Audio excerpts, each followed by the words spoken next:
Olá, meu nome é Maria Joana, eu sou enfermeira e sou professora em cursos de enfermagem obstétrica. E este vídeo é sobre assistência ao parto normal e a humanização. Bom, desde o início do pré-natal, a gestante ela deve ser orientada sobre os sinais e sintomas do início do trabalho de parto, porque a duração do trabalho de parto é muito longa. Às vezes, em uma prima-parturiente, leva até 15 horas, em uma multípara, 10 horas. Então, quanto mais orientações a gestante tem sobre os sinais e os sintomas de quando vai iniciar o seu trabalho de parto, é muito melhor para ela. Porque, bom, o período de dilatação, ele é o período mais longo, mas antes deste período, ainda há o período que a gente chama de fase passiva do trabalho de parto, porque as contrações e o início todo do trabalho de parto, ele é gradativo. A mulher, ela vai sentindo as contrações bem fraca, bem espaçada, e aí vai intensificando. Então, quanto mais orientações, melhor para ela.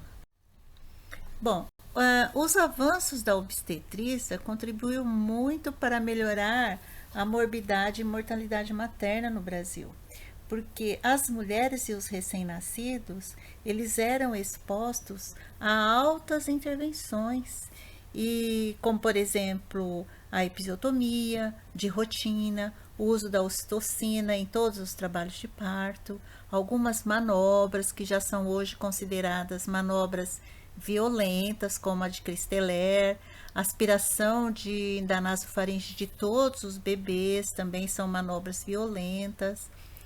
E os bebês também eram separados de sua mãe logo ao nascimento. Então, esse excesso de intervenções fez com que as mulheres tivessem muito medo de ter um parto normal. E porque com tudo isso, deixou o trabalho de parto e o parto deixou de considerar a parte emocional e cultural. E quando as mulheres elas estão grávidas e quando elas procuram ajuda ou quando inicia o seu trabalho de parto, ela está preocupada com a sua saúde e com a saúde de seu filho. Então, ela busca uma compreensão mais ampla da sua situação, porque o trabalho de parto e parto, ele é único na vida e ele é muito carregado, ele está bem carregado de fortes emoções, porque a experiência do parto pode deixar marcas tanto positivas quanto negativas para o resto da vida dessa mãe, da gestante.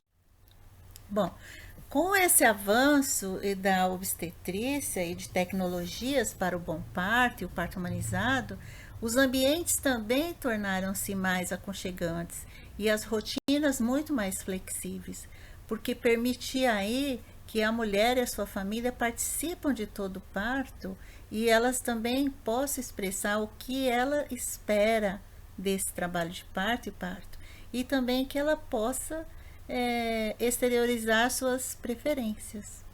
Então surgiu os centros de parto normal, ou até os partos domiciliares também, além das maternidades terem criado os CPNs, que são os centros de parto normal.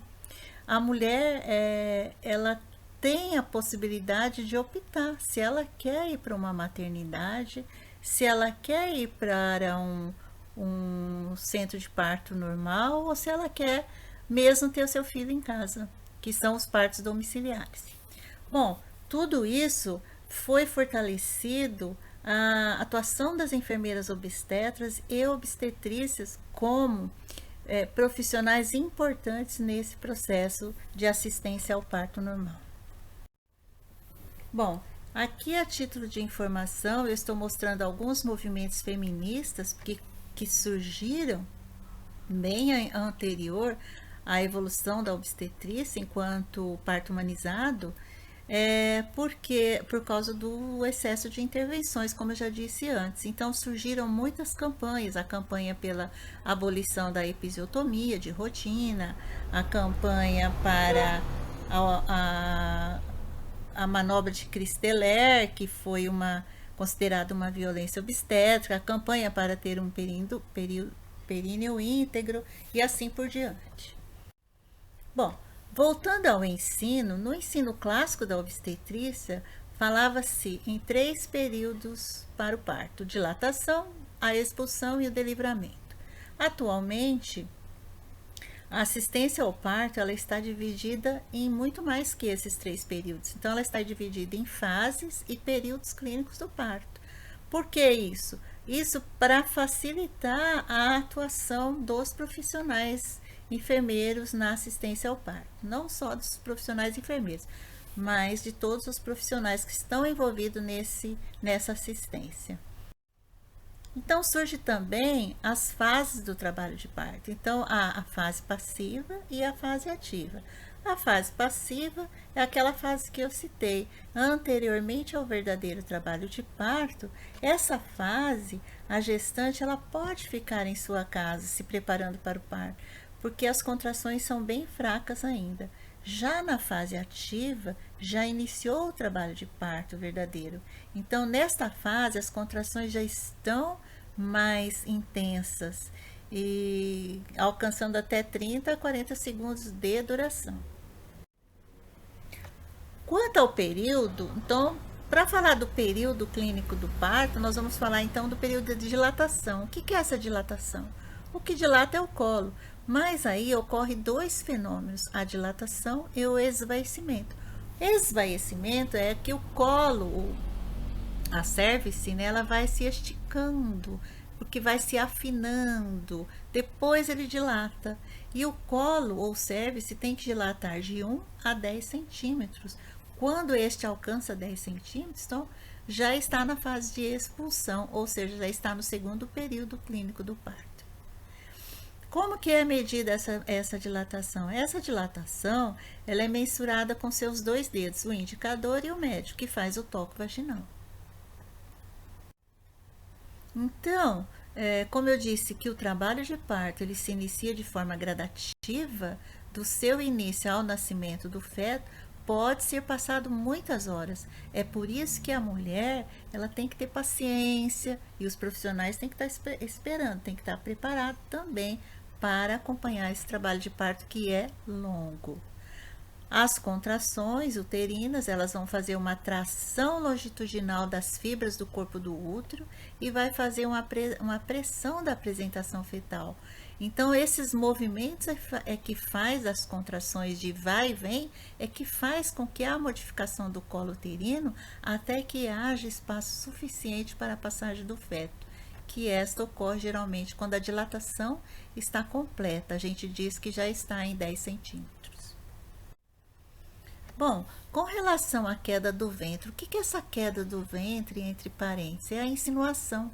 Em primigesta, ocorre a insinuação 15 dias antes de iniciar o trabalho de parto, porque há aí a fixação, né, que é a descida do polo cefálico, que é a descida, a gente diz descida do feto, e se ele estiver em apresentação cefálica, então é a descida do polo cefálico no estreito superior, o estreito superior é a pelve materna. Então, o diâmetro longitudinal do útero ele vai diminuir e o anteroposterior vai aumentar pela maior antiflexão do útero. Então, a gestante nessa fase, ela vai respirar com muito mais facilidade, porque vai descomprimir o diafragma materno. E isso é um sinal muito importante, é um sinal positivo. É um sinal de que, se houve essa descida do polo cefálico no estreito superior, significa que ela possa ter, do ponto de vista da pelve, né, materna, então significa que ela possa ter realmente um parto normal. Já nas múltiplas, a insinuação ela vai ocorrendo só no início do trabalho de parto, porque o polo cefálico ele se mantém elevado até esse início do trabalho de parto. Bom, aqui são os sinais e sintomas do trabalho de parto que eu já falei no vídeo anterior. Quais são esses sinais e sintomas do início do trabalho de parto? Então, nós temos que falar das contrações, que geralmente são 2 em 10 minutos, com uma duração de 30 a 40 segundos no mínimo. A eliminação do muco cervical, que é conhecido como tampão mucoso e tem esse nome aqui, rolha de Schroeder. Eventualmente, a rotura das membranas pode ser que ocorra, pode ser que não. E o diagnóstico do trabalho de parto vai ser feito exatamente através do toque vaginal, se houve aí o esvaecimento do colo do útero. Deve ser feito um cuidadoso exame clínico também e o toque vaginal para avaliar se realmente a gestante está em início de trabalho de parto, porque pode ser um falso trabalho de parto. A dinâmica uterina é os movimentos, né, que são do útero e as contrações uterinas. Nós podemos citar que em cada período ou fase do parto ela tem uma característica própria. Então, nós temos aqui uma tabela, 2 contrações em 10 minutos de 40 segundos. Então, nós fazemos aqui um cálculo de 2 contrações em 10 minutos de 40 segundos significa 80 unidades Montevidéu. 3 contrações em 10 minutos de 40 segundos significa o quê? 3 vezes 4, 12, 120 unidades Montevidéu. Por que avaliar a dinâmica uterina em unidades de Montevidéu? Porque existe um parâmetro, acima de 100 unidades de Montevidéu, as contrações são eficientes para um trabalho de parto. Isso pode ser feito um vídeo só falando de contrações uterinas. Aqui eu já falei da fase passiva e da fase ativa. A fase passiva, ela se sente inquieta, a gestante, porque ela começa a ter uma modificação, as contrações começam a se intensificar, mas ainda são fracas, são consideradas contrações de Braxton Hicks. E essa intensidade aí de Montevidéu qual é? 20 unidades de Montevidéu. E por isso que ela deve ser orientada a ficar em sua residência, porque ela deve caminhar, relaxar, beber líquidos. E a fase ativa? A fase ativa, nós já sabemos que as contrações são eficientes, mais eficientes. Então, nessa fase, ela já deve procurar assistência, seja no hospital ou até ficar em casa ainda mais um pouco, né, junto com uma doula. Porque a doula, ela vai trazer para a gestante orientações importantes. Então, é bom que ela tenha uma doula. Então, quais são as ações na assistência ao parto? Confortar a parturiente, oferecer apoio, permitir um acompanhante, oferecer um ambiente bastante acolhedor, no sentido físico e psicológico. Muitas vezes, uma palavra carinhosa porque a mulher ela tem medo. Toda gestante tem medo do parto, né? E é um sentimento comum. E as que tiveram parto anteriores traumáticos, então, é muito mais ainda esse medo. Então, nós temos que oferecer uma palavra carinhosa para ela para que possa diminuir o medo. Então, nós vamos mostrar algumas normas e condutas, sempre com uma voz agradável, mostrando compreensão e mostrando que estamos presentes, que vamos estar presentes em todos os momentos.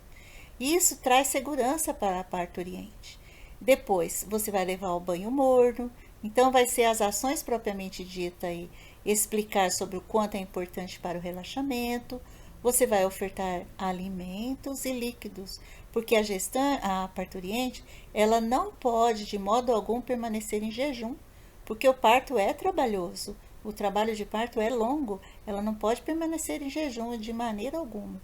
Então, e daí por diante seguir com a assistência propriamente dita, os exames de toques, a ausculta da frequência cardíaca, o banho de conforto e a CTG, que é a cardiotocografia. A CTG a gente é reservada ao início da fase ativa do trabalho de parto apenas. Não pode ser contínuo. Bom, aqui é para você, se puder, veja esse vídeo sobre entendendo a dilatação cervical, porque você vai entender como é aqui da seta vermelha à seta amarela, como é que é essa dilatação cervical. Assistência ao parto em cada período, você pode oferecer a ela massagem na região lombar, né, que começa na cervical, e depois a posição lateral é mais confortável para a parturiente. O decúbito lateral esquerdo é muito importante quando ela estiver no leito descansando, mas ela deve estar ativa, manter-se caminhando o máximo de tempo possível. Bom, é isso. O próximo vídeo eu estarei fazendo a continuação sobre assistência ao parto e humanização. Aguarde e obrigada por assistir meus vídeos.